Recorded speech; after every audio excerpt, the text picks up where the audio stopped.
Salut les brasseuses, salut les brasseurs. Alors aujourd'hui, je vais vous présenter le transfert en keg.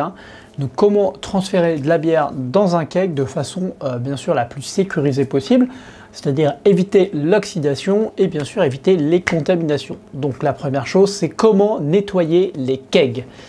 Alors, je les ai déjà nettoyés, donc je ne vais pas le refaire, mais le principe, j'ai déjà nettoyé les têtes, pour être précis, pardon.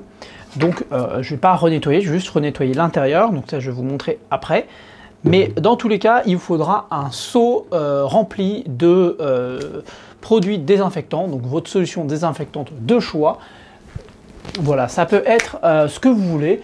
Moi, je vais partir sur du Chemipro San, voilà, on va voir ici. Mais j'ai aussi par exemple du Saniclean. Voilà, c'est quasiment le même, sauf que là c'est du, il va être non mousson. Voilà, ce qu'il ne faut pas utiliser, va être du Chemipro Oxy ou ce genre de choses, qui ne va pas être autant désinfectant. Donc le principe, ça va être, donc on va préparer 5 litres. Donc moi ce que je vous recommande, c'est d'abord, pour celui-là, c'est d'abord de remplir d'eau. Donc là,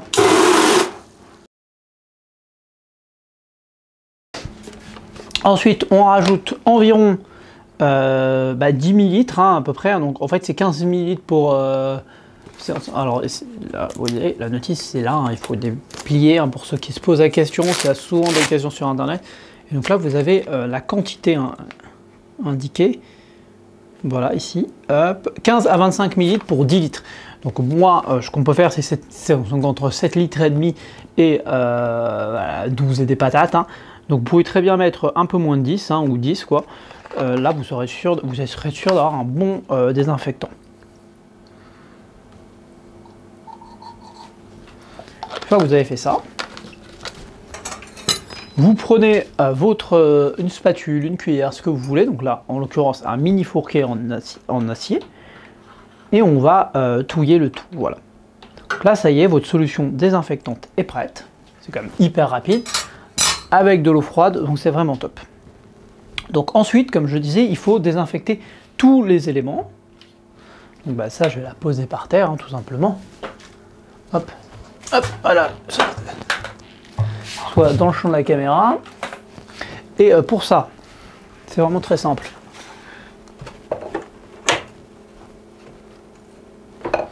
Prenez une clé anglaise et vous allez tout simplement... Bon, bien sûr, je ne sais pas comment je l'ai fait la précédente fois. Voilà, vous allez tout simplement dévisser les raccords. Alors la première fois que vous allez les dévisser, bon bien sûr, j'ai pas pris la bonne taille de clé.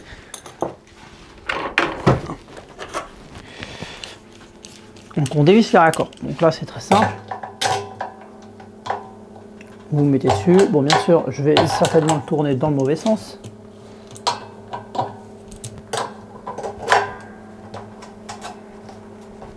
Voilà. Donc on va dévisser les deux.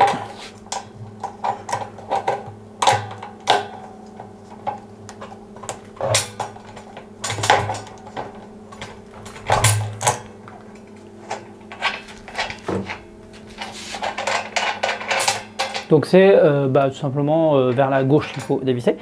Donc vous avez chaque petit raccord qui vient comme ceci. Et ça, vous les faites tremper tout simplement dans votre Chemipro. Voilà, ou votre Starsan. Vous avez la petite barre qui vient aussi, donc on peut faire tremper. Lavez bien le milieu si vous avez un hyper long goupillon. Bon, j'ai pas ça, je vais vous montrer tout à l'heure comment je peux nettoyer l'intérieur. Vous avez le petit joint, ça peut être bien de les changer de temps en temps. De l'autre côté, c'est beaucoup plus simple. Hop. Vous enlevez, pareil, petit joint, c'est la même barre que l'autre. Très facile à nettoyer. Ici après vous pouvez donner un petit coup. Par exemple, vous prenez un petit chiffon comme ça. Et puis hop, vous pouvez nettoyer tous les bords. Voilà. Vous pouvez nettoyer l'intérieur aussi. Avec votre petit chiffon désinfectant. Enfin, voilà. Vous pouvez aussi y aller au vaporisateur. Bon. Maintenant, il va falloir réinstaller. Donc, bien sûr, vous n'avez pas retenu lequel est le gaz, lequel est la bière. Ça, c'est pour la bière, le long, et l'autre, c'est pour le gaz. Donc, on va y aller par solution simple. comment savoir où est le gaz et la bière? Bon, bah, c'est très simple, hein. Vous avez déjà une indication sur le côté, il y a écrit in, ça veut dire que c'est l'entrée, et c'est l'entrée du gaz, hein, puisque la bière c'est pour la sortie. Donc ça c'est un premier indicatif. Sinon vous avez en dessous une petite boule ici, hein, qu'on voit aussi à l'intérieur, bon là on le verra bien sûr pas, qui correspond donc à la bière. Tout simplement c'est pour qu'on puisse récupérer un maximum de bière. Donc de ce côté-là, hein, vous remettez votre tige, tout simplement, et de l'autre côté, vous mettez votre arrivée de gaz. Ici, vous avez un connecteur et un autre connecteur. Il faut savoir que ce n'est pas tout à fait les mêmes, hein. Ils se ressemblent beaucoup, mais en fait celui-là a des lèvres, ici là, légèrement plus grandes, qui font qu'on peut connecter le gaz dessus, ou la bière, mais que sur celui-là, on ne peut pas connecter la bière. Donc les connecteurs noirs. On peut, mais ils vont se bloquer. Donc, celui-là, on le reconnaît grâce à des petites encoches sur les côtés, ici, là. Bon, tout simplement, donc ça, vous le mettez ici. Et celui-là. Voilà. Je remarque aussi qu'il y en a un qui est marqué avec un P qui correspond à la bière. Hein. Attendez, je vous ai peut-être dit une bêtise. Non, c'est ça. Bah, c'est bizarre, ce mal le P. Oui, non, les deux, moi, sont marqués P. Bon. Voilà, et sinon il y a des petits trous sur les... Bah non, ils ont tous les deux. Donc voilà, donc là c'est reconnecté. On peut bien sûr donner un petit coup de clé.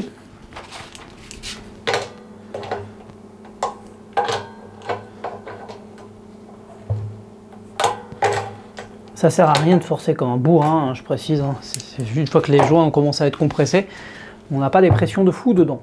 Donc, ensuite il est intéressant, il faut désinfecter bien sûr l'entrée, hein, enfin la trappe. Donc là vous avez en général, selon les modèles que vous avez, mais vous avez quelque chose pour dépressuriser le fût. Donc voilà, on le déconnecte complètement et on trempe la totalité dans le liquide désinfectant. Bien sûr, j'ai nettoyé avant mes fûts, hein, ils sont propres. Bon, comme je vous l'ai dit, ceux-là ils étaient déjà complètement nettoyés. Mais ils sont propres dans le sens où il n'y a pas de résidus de levure ou quoi que ce soit dedans. Ça, c'est important. Donc déjà, on ne fait pas du tout ce que je viens de faire. Hein.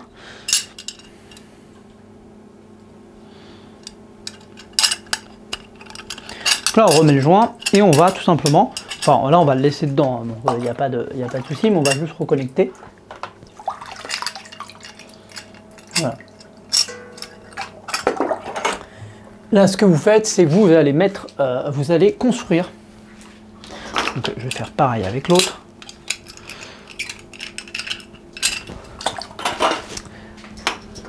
Vous allez vous fabriquer avec un flexible souple et un connecteur gaz. Voilà, c'est un petit système comme ça. C'est un peu comme un robinet pique-nique, sauf que c'est avec un gaz d'un côté et rien du tout, et un flexible souple, silicone. Dans votre seau, vous allez bien sûr prendre un seau avec un robinet. Vous allez comprendre très vite pourquoi. On va connecter tout simplement le flexible sur le robinet. Voilà, ça c'est fait. Et on va l'ouvrir. Et là, tout simplement, on va pouvoir désinfecter l'intérieur. Bon. Comme ceci.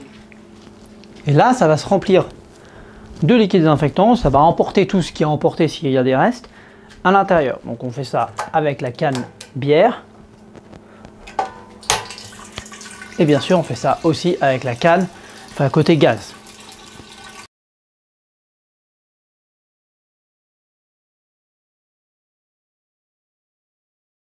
Maintenant, ce qu'on fait,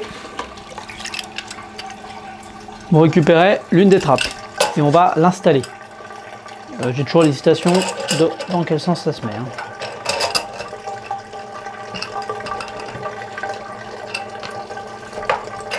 On referme tout bien sûr.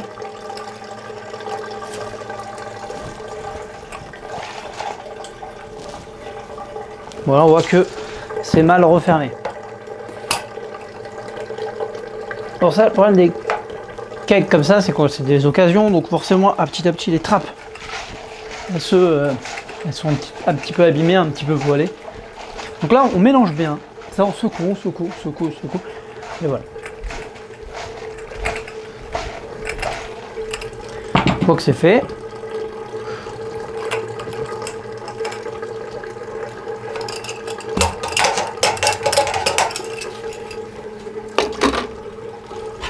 on le revide dans le seau. Et vous voyez toute la mousse qui en sort. Hein. Et on le pose à l'envers.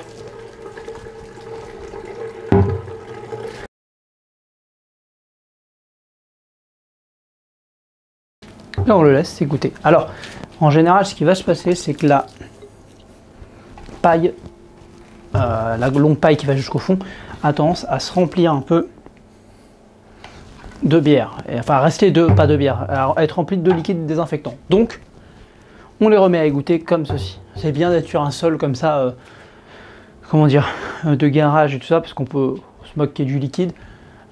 Donc c'est pratique, hein. Quand même propre, hein, qu'il n'y ait pas non plus 6 kg de poussière, tout ça. Mais quelque chose de ça. Donc maintenant on va laisser s'égoutter quelques instants. Ça y est, ils sont à peu près égouttés. Bon, il y a encore un peu de liquide à l'intérieur.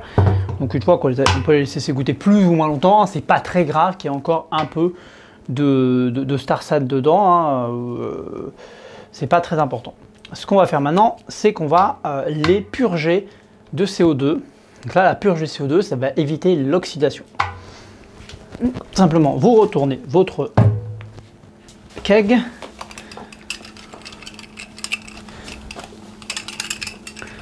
Voilà. Vous secouez un peu.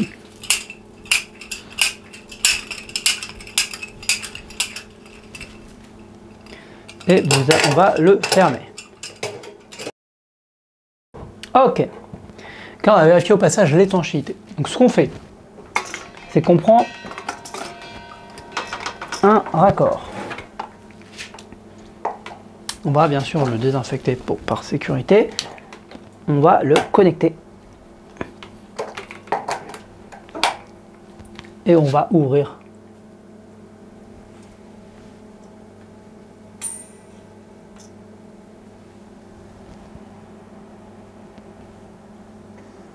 Ici, on va régler la pression. 2 bars, ça me semble pas mal.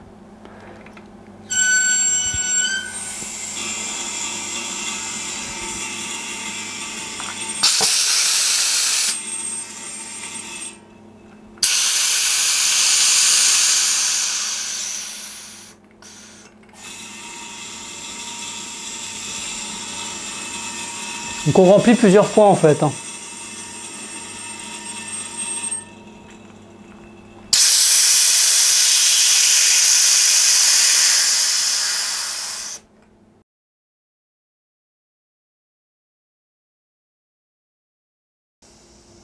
Bon, on remet notre keg à côté et on prend le deuxième.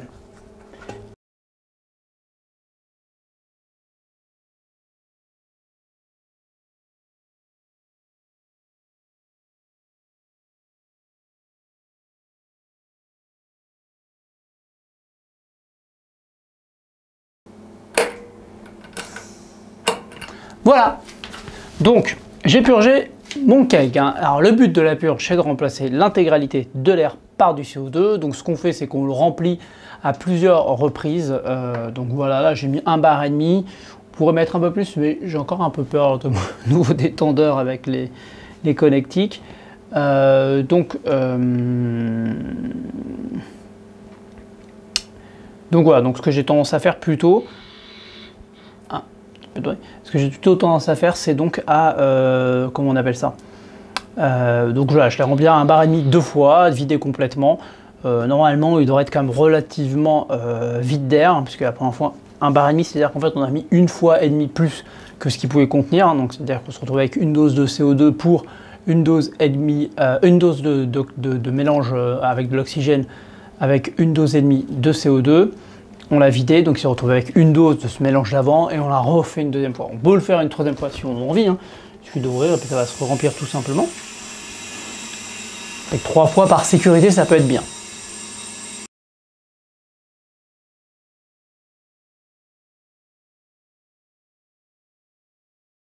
Maintenant, on va passer au transfert. Donc avant de faire un transfert, il faut nettoyer la connectique de transfert. La connectique de transfert, c'est tout simplement un flexible avec 2 connecteurs bière. Donc ce qu'on fait, c'est qu'on les dévisse très légèrement. Alors on peut aussi dévisser toute la chose, hein. Sinon on les dévisse très légèrement et on les trempe dans du Starsan.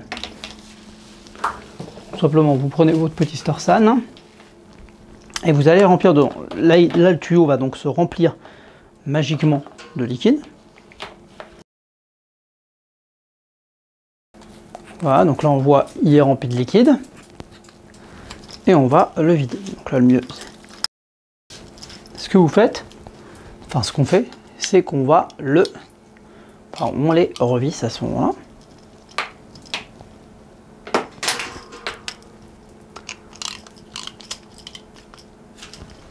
Et c'est parti.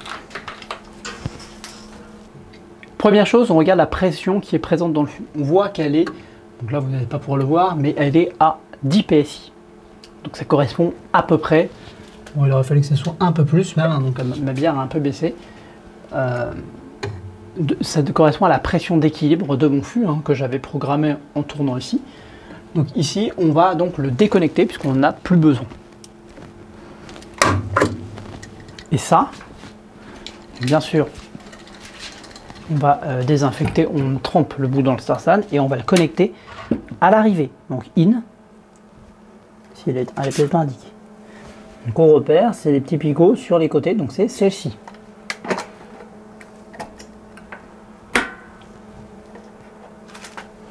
Ok, il m'a dit immédiatement, on est à 0.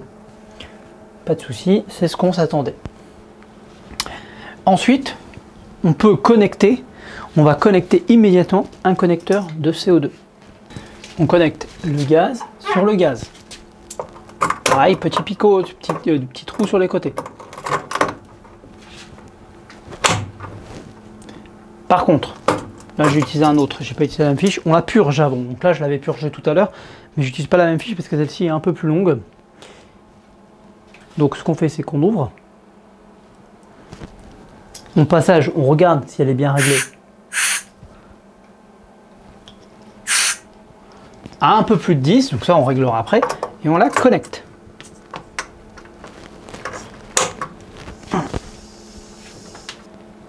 Là je suis légèrement au-dessus de 10.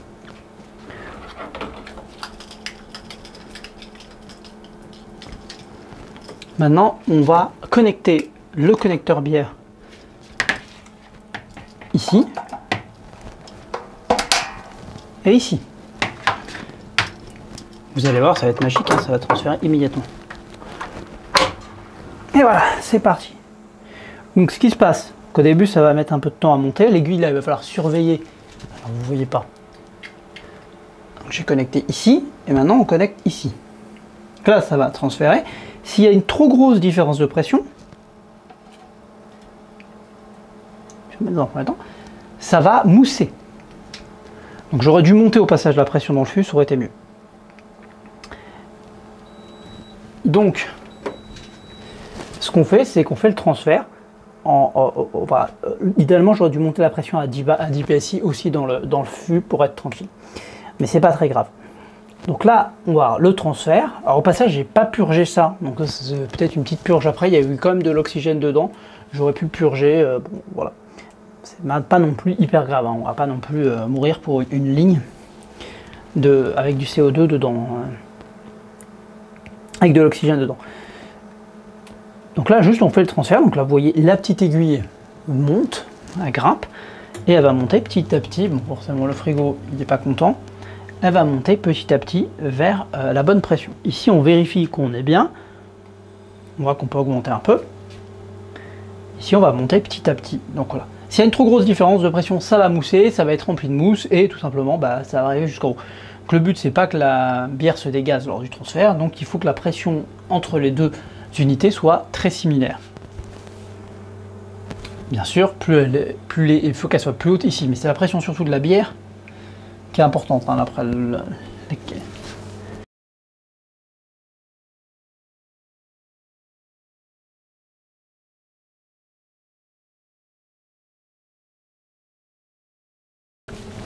autre élément important, il faut faire attention de ne pas trop remplir le fût. Alors bon, comment on peut savoir, enfin pourquoi il ne faut pas trop le remplir? Parce que sinon après ça va remonter par ici. Et bien sûr, bon, bah, je doute que lui il aime beaucoup la bière. Sinon ça peut aussi remonter par là. Bon là il faudrait qu'elle soit ouverte, ce qui n'est pas le cas. Hein. Ça dépend du type de transfert que vous faites. Hein. Des fois moi je fais des transferts avec de l'air, dans ce cas-là, enfin je laisse cela ouvert, il n'y a pas de souci, ça va dépendre de la composition de la bière. Comment ça va si le fût est plein? Il y a plusieurs options. Vous le mettez sur une balance et vous pesez, vous voyez la différence avant-après. Vous savez que c'est un fût qui fait environ 19 litres, hein, donc on peut raisonnablement le remplir à 18 litres à peu près, hein, quelque chose comme ça.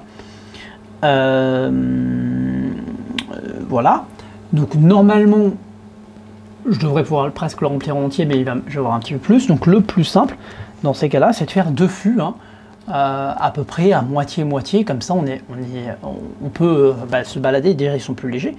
Parce que je vois pas l'intérêt de mettre 1 litre dans un fût, hein, donc autant le remplir correctement et remplir un autre correctement aussi. Donc bien sûr, dans le cas d'une bière houblonnée, il faut pouvoir les stocker au réfrigérateur, c'est quand même vachement mieux. Là, en l'occurrence, une fois que le fermenteur est sorti, eh ben, il n'y a plus qu'à le remplir avec les fûts à la place. Donc enlever et mettre les fûts à la place le temps de les consommer. Si on ne peut pas tous les loger dans le réfrigérateur de service. Donc pour voir le niveau, la balance, ça c'est l'option numéro 1. L'option numéro 2, c'est que votre fût il est chaud, par contre votre bière elle est froide, et qu'est-ce qui va se passer? Vous allez avoir une ligne de démarcation entre la partie froide et chaude qui va se former. Et donc ça vous permet de savoir. Là je peux savoir par exemple que je remplis presque la moitié de mon fût. Je sais que je dois encore augmenter un peu la pression.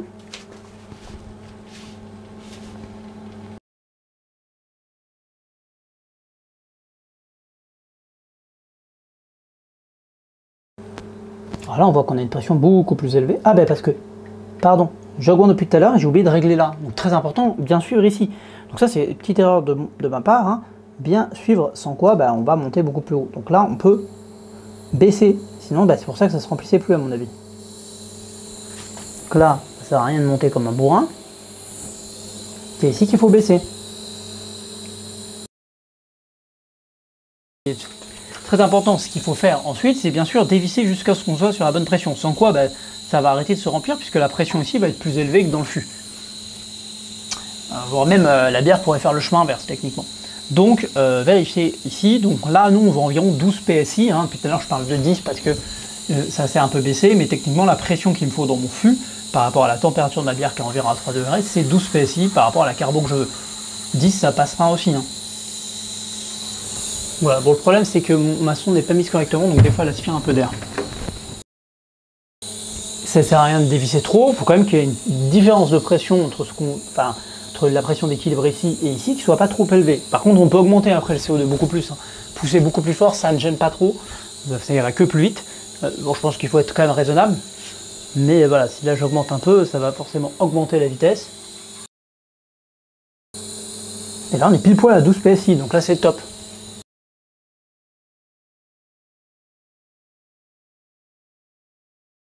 Donc pour stopper le processus, le moyen le plus simple ici c'est de débrancher.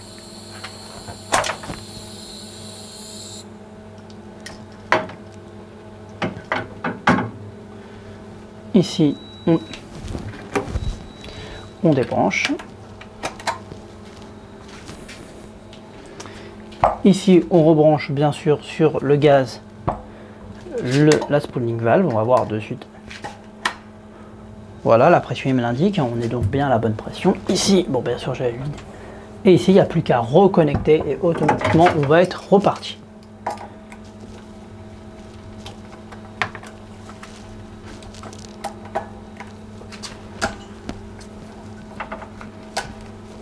Ah, c'est plus dur parce qu'il y avait de la pression dedans. Donc là, c'est parti pour le transfert.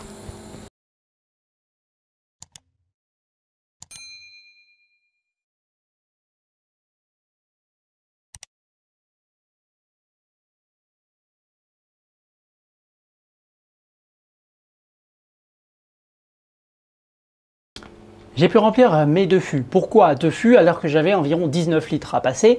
Peut-être un peu moins même en plus.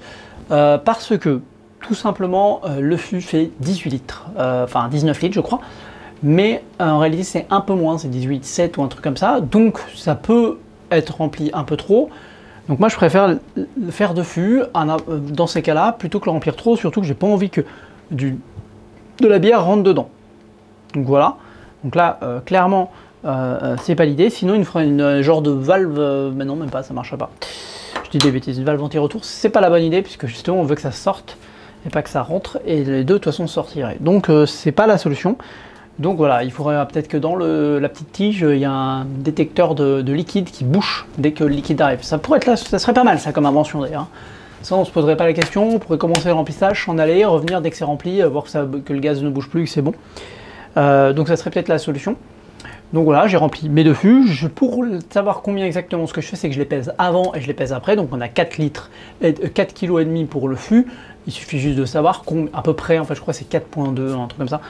Voilà, donc là je fais sur un pèse-personne, donc globalement difficilement précis aux 500 grammes près, ce qui va me permettre de savoir approximativement combien j'ai de litres, hein, y compris plus ou moins, enfin plutôt à 1 litre près, hein, au moins 500 grammes près en tout cas. Donc voilà, sachant que je n'applique pas une règle de conversion, hein, la bière étant un peu plus légère que l'eau, mais bon, je vais pas m'embêter pour ça. Maintenant, il ne me reste plus qu'à nettoyer mon fermenteur et puis ça sera fini pour moi pour ma journée. Je vais pouvoir aller déguster ma petite bière. J'espère que vous avez apprécié cette vidéo. Si c'est le cas, n'hésitez pas à mettre un petit pouce bleu et n'oubliez pas de vous abonner en cliquant sur la petite cloche pour ne louper aucune de mes vidéos. Je vous dis à très bientôt.